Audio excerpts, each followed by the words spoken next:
Sé fiel hasta la muerte y yo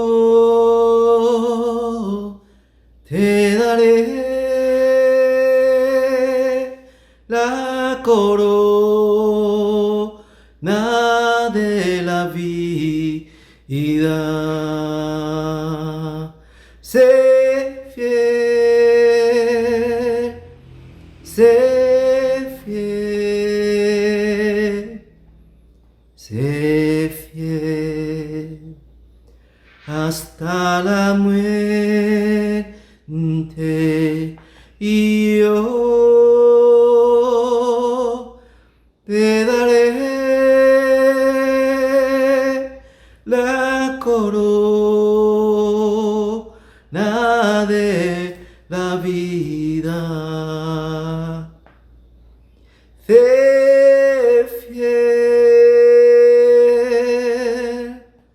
sé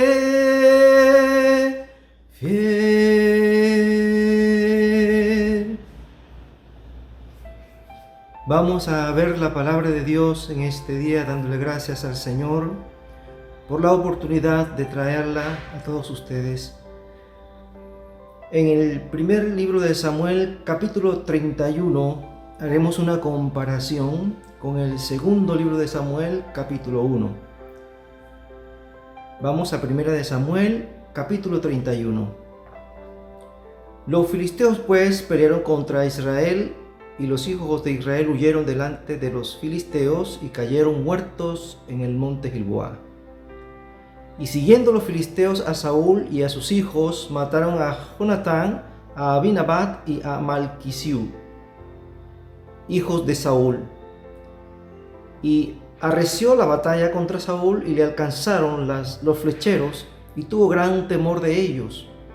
Entonces dijo Saúl a su escudero: saca tu espada y traspásame con ella, para que no vengan estos incircuncisos y me traspasen y me escarnezcan. Mas su escudero no quería, porque tenía gran temor. Entonces tomó Saúl su propia espada y se echó sobre ella.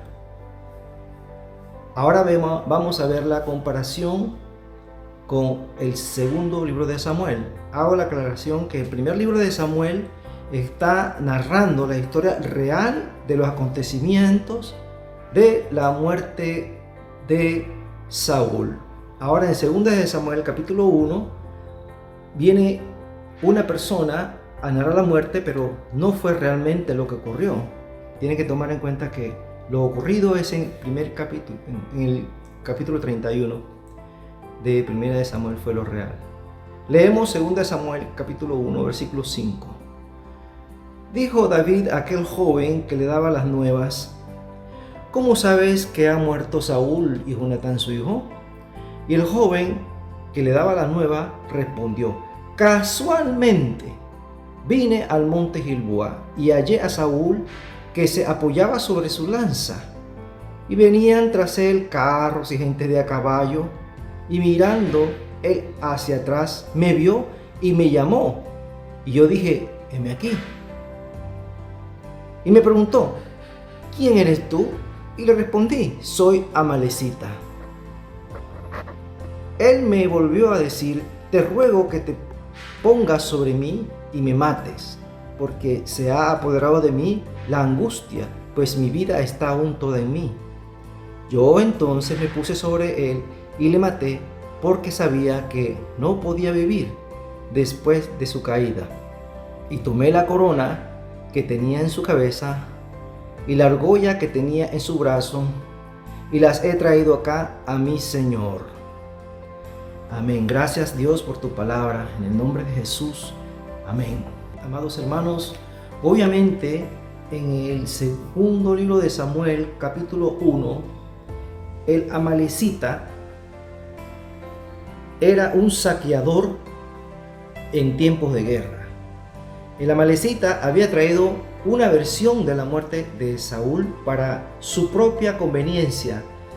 Supuestamente él pensó que sería conveniente ir al rey, el futuro rey de Israel, que era David, pues ya había sido ungido y estaba esperando solamente el momento para ser rey. Él pensó de sí: iré al rey y le contaré acerca de la muerte de Saúl y de su hijo. Y cuando David escucha esta noticia, esta trágica noticia de parte de la Amalecita, dice la palabra del Señor que David rasgó sus vestidos y lloró y no quiso comer nada porque le inundó el dolor al saber que el ungido de Dios había muerto. Sin embargo, en esta versión que contó el Amalecita, David le hace hincapié y le pregunta: ¿cómo sabes tú que Saúl ha muerto? Entonces el Amalecita le hace la narración, bueno, que él vio cuando estaba muriendo y que Saúl mismo le pidió que lo matara. Pero según el capítulo 31 de 1 Samuel, Saúl nunca vio al Amalecita. Nunca le pidió Saúl a un Amalecita que lo matara. Así que, en conclusión, el Amalecita acostumbraba a ser el saqueador. Hermanos, y cuando hablamos de saqueador, de robo, de hurto, sabemos que hay uno que vino a robar, a hurtar, matar, destruir, el enemigo de nuestras almas. Por eso el Amalecita tiene que ser visto como el realizar las obras de la carne, o el ser obediente a las tinieblas, a la oscuridad. Y vamos a encontrar que esta narración de la Amalecita acerca de que él recogió la corona y recogió el brazalete de la mano del rey Saúl es mentira. ¿Cómo es posible que una mentira se presente delante de nosotros para infringirnos supuestamente de que sí, que es verdad lo que estamos escuchando? Hermanos, la palabra del Señor dice que Él es el padre de la mentira, el enemigo de nuestras almas. Pero el Señor lo reprenda, porque Él viene para mentirnos. Cuando la Amalecita contó todas estas mentiras a David, luego que David reposó de luto, se dejó de llorar porque lloró junto con sus hombres la muerte de Saúl. Entonces David le dice a la Amalecita: tu propia boca ha dicho, ¿cómo no tuviste? Le dice David: ¿cómo no tuviste temor de matar al ungido de Jehová? Tu propia boca te juzgue lo que tú has dicho y por tu propia boca has muerto. El Amalecita es símbolo del que viene a saquear, a matar, a robar. El que viene con mentiras, pero la palabra de Dios dice que Cristo vino para darnos vida y vida en abundancia. Aleluya. Entonces vamos a estar viendo la figura de la Amalecita como aquella figura que es del enemigo, aquellos actos que es de alegrarse por la caída de un hermano en Cristo, de alegrarse por el mal de un siervo de Dios. Dice la palabra de Dios en Deuteronomio 25:17, ¿verdad? Y hemos puesto unos puntos aquí sobre Amalek. El primer punto es que Amalek se enfoca en atacar a los cansados y débiles. Escucha esto, hermano, porque no podemos estar hablando de los siervos de Dios que caen. No podemos estar criticando, no podemos estar señalando. Ahora en este año que ha empezado a trabajar los nuevos hermanos en Cristo que se han inscrito, ¿verdad? Con la pastora para los diferentes cargos en la iglesia, no podemos permitir que ese espíritu de Amalek reine entre nosotros. Bien, dice: Amalek se enfoca en atacar a los cansados y débiles. Deuteronomio 25:17.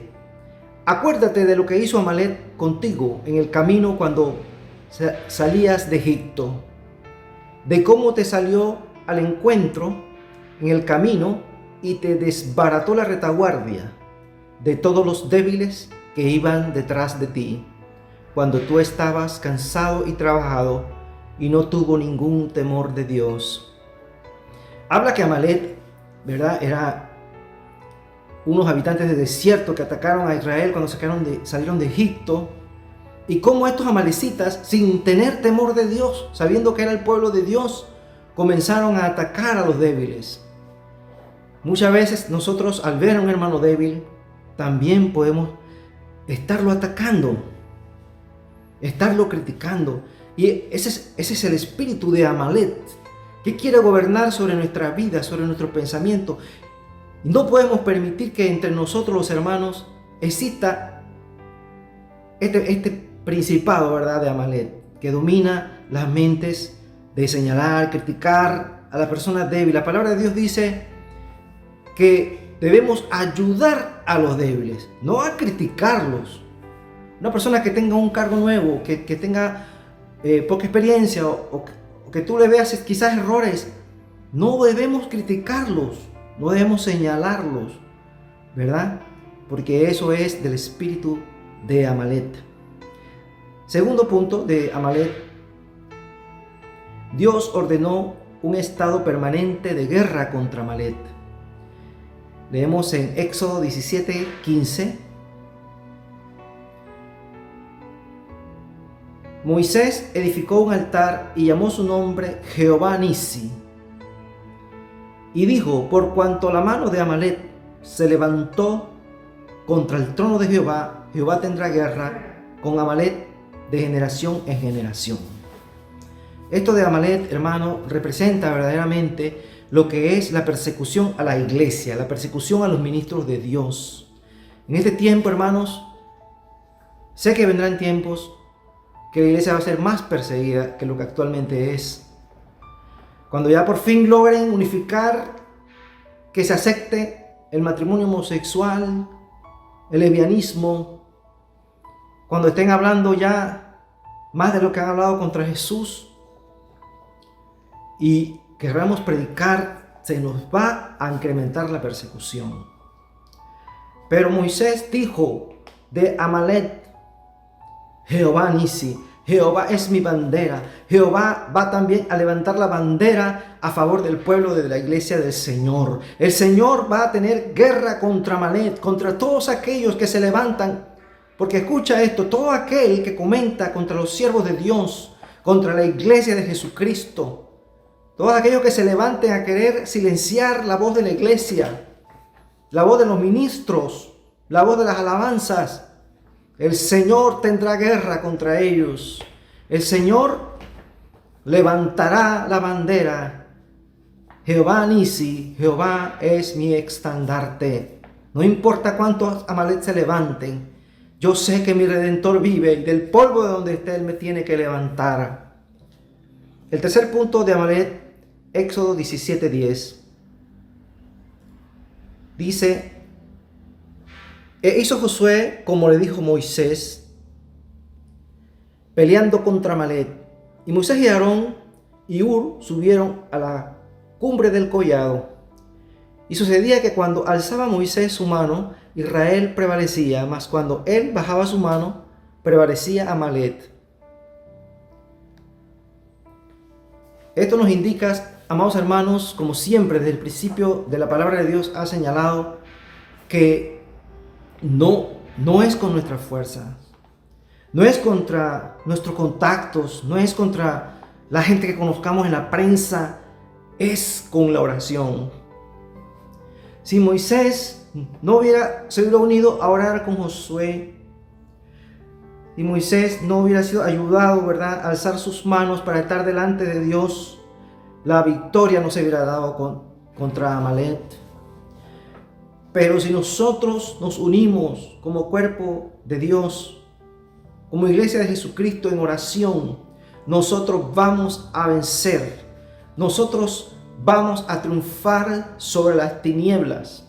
Porque así como Dios bendijo a Moisés, va a bendecir la iglesia si hay oración. Hermano, no sueltes el ayuno. Hermano, no sueltes la oración. Hermano, no sueltes la intercesión. Hay victoria aunque Amalek se levante. Gloria al Señor.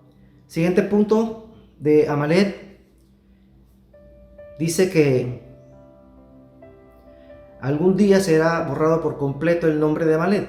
En Éxodo 17, capítulo 14, y Jehová dijo a Moisés: escribe esto para memoria en un libro, y di a Josué que raeré del todo la memoria de Amalek de debajo del cielo. Hermanos, esto me trae a la memoria, uno de los salmos dice: se han levantado contra Jehová y contra su ungido los reyes y los príncipes de la tierra. Y dice que Dios se reirá en los cielos. En otras palabras, para Dios no es nada que se levanten los reyes en contra de Él. Para Dios no es nada que se levanten las naciones, que hagan decreto, que quieran ir en contra de la palabra de Dios. Dios se reirá de ese espíritu de Amalek. ¿Verdad que en paralelismo podemos decir que el espíritu de Amalek es el espíritu del anticristo, ¿verdad? Que batalla contra la iglesia del Señor. Pero el Señor se reirá de ellos, porque el Señor va a derrotar para siempre al pecador y a sus argumentos, y a sus decretos, y a sus leyes. Porque va a llegar alguien, hermanos, va a llegar alguien que va a ser el Rey de Reyes y Señor de Señores. Va a llegar Cristo a la tierra. Cristo va a volver. Cristo va a llegar a este mundo a poner orden. Dice la palabra que como una vara de hierro, que no hay quien lo soborne, que no hay quien lo compre, el Señor va a imponer su ley sobre la tierra. Aleluya. Último punto de Amalek. Vamos a ver, hermanos, cómo el cristiano es todo lo inverso al espíritu de Amalek. Y lo vamos a ver en la vida del rey David. Antes que fuera rey, cuando él se enteró, precisamente se enteró por boca de la amalecita, aunque la amalecita le echó un cuento a David que no era lo real que pasó, pero él se enteró por medio de la amalecita de esta situación de la muerte. Y estamos hablando de la endecha, de cómo endechó la muerte de Saúl, David. Segunda de Samuel 1:19. Ha perecido la gloria de Israel sobre tus alturas. Cualquiera que escucha este versículo y que no conozca a fondo la historia, pudiera llegar a pensar, quizás, ¿verdad? Cuando se habla de que ha perecido la gloria de Israel, pudiera traer quizás a su mente a Elías, a uno de los grandes profetas, Eliseo, traer a su mente a un personaje de la Biblia perfecto, que casi no tuviera tacha, aunque todos somos pecadores, pero que no sea tan resaltada sus errores o tan constantes sus desvaríos. Pero dice la palabra de Dios que David se refirió de Saúl. Ha perecido la gloria de Israel. La gloria de Israel, hermanos. Siendo Saúl un hombre desechado por Dios. Dios habiéndolo sentenciado a un juicio que lo atormentara un espíritu inmundo enviado de parte de Dios. Que el mismo Samuel dijo: así como es roto este vestido, así Dios te ha arrancado el reino de tus manos y se lo ha dado a un hombre según el corazón de Dios.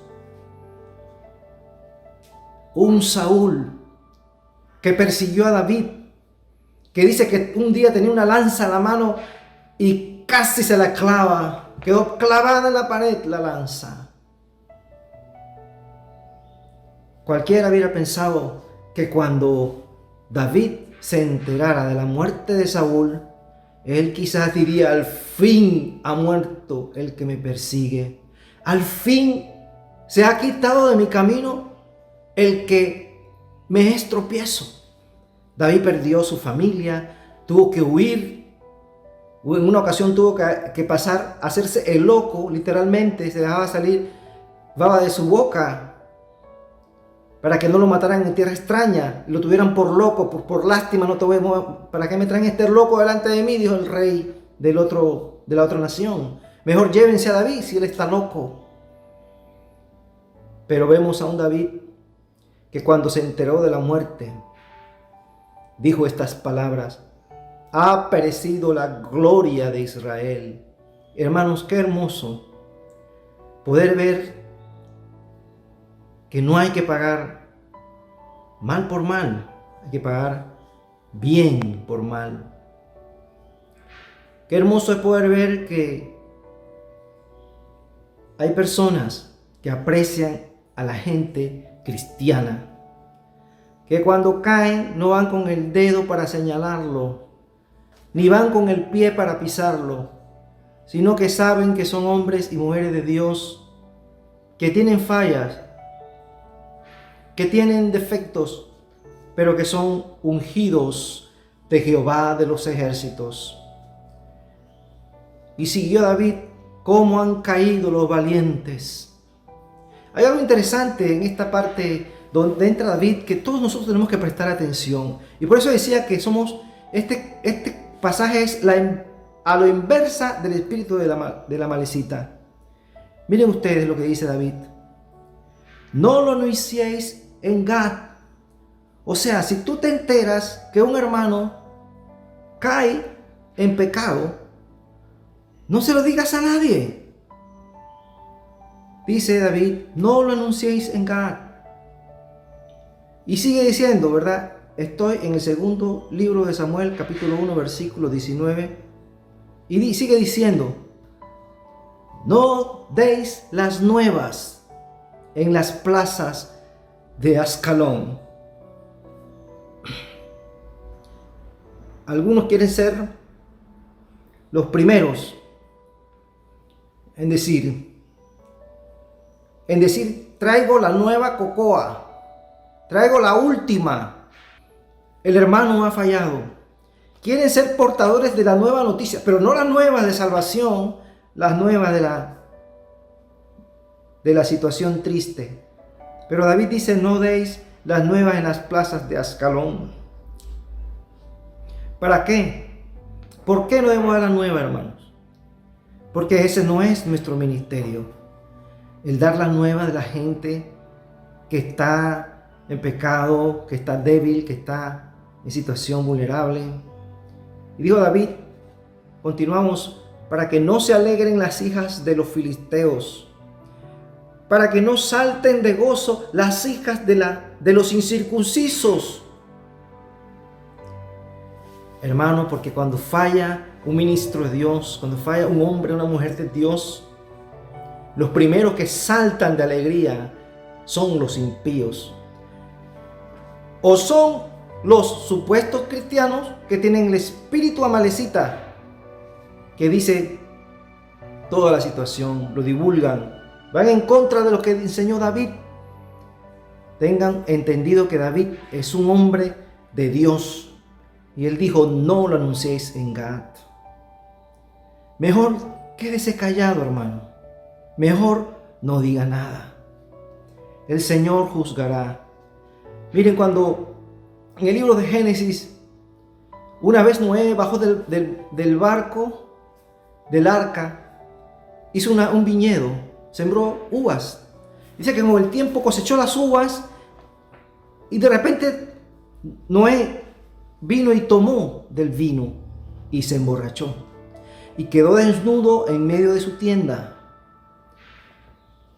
Y viendo esta situación, ¿verdad? Capítulo 9, versículo 20, dice: después comenzó Noé a labrar la tierra y plantó una viña y bebió del vino y se embriagó y estaba descubierto en medio de la tienda. Y Cam, padre de Canaán, vio la desnudez de su padre y lo dijo a sus dos hermanos que estaban fuera. ¿Ven ustedes cómo la persona que habla de los errores de los demás, que tiene en poco la caída de los demás, que él no está sufriendo la caída, pero él dice, vamos a terminarlo de hundir. Vamos a comentárselo a los demás. Eso fue lo que hizo Can. Él pudo haber visto a su padre y quedarse callado, por lo menos. Dice la Biblia que hasta el necio cuando calla es sabio. Mejor quédese callado, hermanos.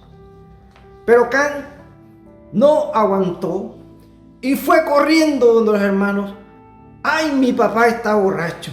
¡Ay, mi papá está desnudo! ¿Te suena parecido cuando alguien habla de la mamá? ¿Te suena parecido cuando alguien habla del papá? ¡Ah, mi mamá es imperfecta! ¡Ah, mi papá es un borracho! Dios tenga misericordia. Y dice que Can lo anunció a sus hermanos, pero sus hermanos hicieron algo muy lindo. En el capítulo 9, versículo 25, dice que como consecuencia de que Can vio la desnudez de su padre y la proclamó con sus hermanos. Fíjense que hay consecuencias para el que habla. Hay consecuencias para el que no cubre la desnudez. Y es que tener una falla, tener un error es como estar desnudo. Y si uno señala el error, si uno señala la desnudez de tu hermano, entonces estamos en serios aprietos. Te voy a demostrar por qué. 9:25 de Génesis. Y dijo, maldito sea Canaán, siervo de siervo será a sus hermanos. Dijo más, bendito por Jehová mi Dios, sea Sem y sea Canaán su siervo. Engrandezca Dios a Jafet y habite en las tiendas de Sem y sea Canaán su siervo. En otras palabras, hermano, el hablar mal, creo que Dios está hablando.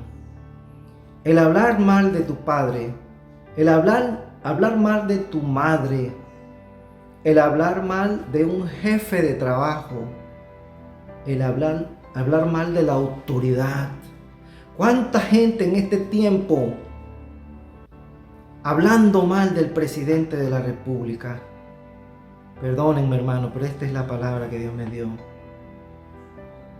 Hablando mal de los legisladores. ¿Dios nos ha llamado a hablar mal? ¿O Dios nos ha llamado a cubrir la desnudez? Y nos ha llamado a callar para no hablar mal. Dios nos ha llamado, hermano, para cubrir la desnudez. Si Panamá tiene problemas de corrupción, oremos al Señor. Si Panamá tiene problemas en la legislatura, oremos al Señor. Si tu padre te falla o tu madre te abandona, oremos al Señor. No caigamos en situación de crítica. Amén.